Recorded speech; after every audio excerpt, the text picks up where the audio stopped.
भारतीय जनता पार्टीच्या वर्धापन दिनानिमित्त तसेच महाराष्ट्र भाजपाच्या वतीनं 1.5 कोटी सदस्यांची नोंदणी पूर्ण केल्याबद्दल मुख्यमंत्री देवेंद्र फडणवीस यांनी रविवारी राज्यभरातील भाजपा कार्यकर्त्यांशी ऑनलाईन संवाद साधला।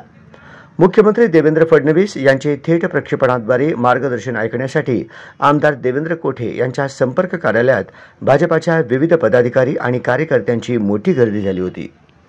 यावेळी मुख्यमंत्री देवेंद्र फडणवीस यांच्या समवेत प्रदेशाध्यक्ष चंद्रशेखर बावनकुळे, प्रदेश कार्याध्यक्ष रवींद्र चव्हाण यांनी भाजपा पदाधिकारी आणि कार्यकर्त्यांना संबोधित केले।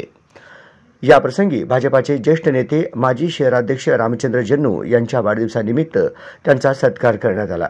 यावेळी माजी स्थायी समिती सभापती विनायक कोंड्याल, माजी सभागृह नेते श्रीनिवास कर्ली, माजी नगरसेवक मेघनाथ एमुल, राजकुमार हंचाटे, डॉ. राजेश अणगिरे आदी उपस्थित होते।